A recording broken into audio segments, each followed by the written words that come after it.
Ever finished a soda and tossed the can in the recycling? That's not the end. It's the start of an incredible journey. Today we'll follow that can from your bin to its next life. Recycling aluminum is one of the coolest things we can do for our planet. It saves tons of energy and keeps Earth clean. Did you know recycling one can save enough energy to power a TV for 3 hours? Imagine the impact when we recycle millions. We'll explore how cans are sorted, melted and reborn, and learn why aluminum is so special. It never wears out and can be recycled forever. So, grab your imaginary lab coat. The can you recycle today could be back on a store shelf in just 60 days. Let's begin our aluminum adventure. Our journey starts at a materials recovery facility, or MRF, a giant building where all your recyclables go.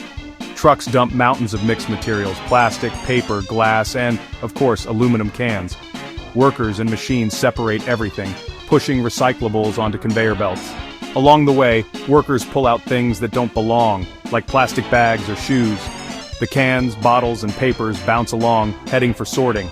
Giant drums with holes separate small items like cans from big ones like cardboard. Our can is now with glass and plastic, one step closer to being sorted. Conveyor belts spread everything out so high-tech machines can do their job.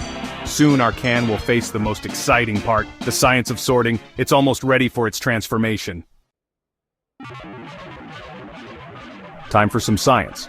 First, a giant magnet pulls out steel cans. Aluminum isn't magnetic, so our can keeps moving. Next, an eddy current separator creates a magnetic field that literally kicks aluminum cans off the belt into their own bin. Now all the aluminum cans are together and ready for shredding. Powerful blades chop the cans into tiny flakes, making them easier to melt and clean. Hot air burns off leftover paint and coatings, leaving shiny aluminum confetti. These flakes are compressed into huge bales, each weighing over 1,000 pounds. The bales are ready for the hottest part of the journey, the furnace. Our can is now a tiny piece of a giant aluminum puzzle. From a single can to a mountain of metal, it's all about efficiency. Next, stop, melting, and rebirth. The transformation is just getting started. Let's see what happens next. Quick detour. Where does aluminum come from? Over 200 years ago, Sir Humphrey Davy named it after alum, a mineral salt. Americans say aluminum, while much of the world says aluminium. Both are correct. Aluminum was once more valuable than gold because it was so hard to make. That changed in 1886, when scientists discovered a cheap way to produce it using electricity, the Hall-Héroult process. Now, aluminum is everywhere, from cans to airplanes. Recycling it saves 95% of the energy needed to make new aluminum. That's why recycling is so powerful. The bales of aluminum flakes head to a smelter, where giant furnaces heat them to over 750 degrees Celsius, hotter than your oven. The flakes melt into a glowing river of liquid metal. Impurities float to the top as dross and are skimmed away, leaving pure aluminum. Scientists test the molten metal, sometimes adding other metals to create special alloys. Each alloy has a purpose: cans, airplanes, and more. Once perfect, the furnace tilts and pours the liquid aluminum into molds. Our recycled can is now part of a shimmering pool of new metal. From trash to treasure, the transformation is nearly complete. The next step, turning liquid metal into solid blocks. Let's see how it's done.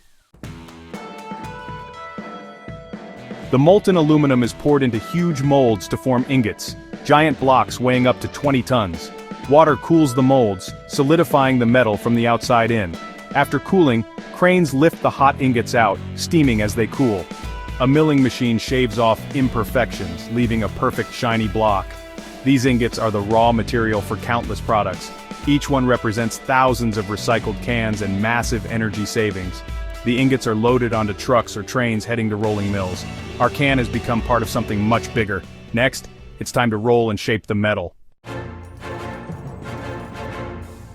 At the rolling mill, ingots are reheated until soft, then squeezed between massive rollers. Each pass flattens the metal thinner and longer, like rolling out pizza dough.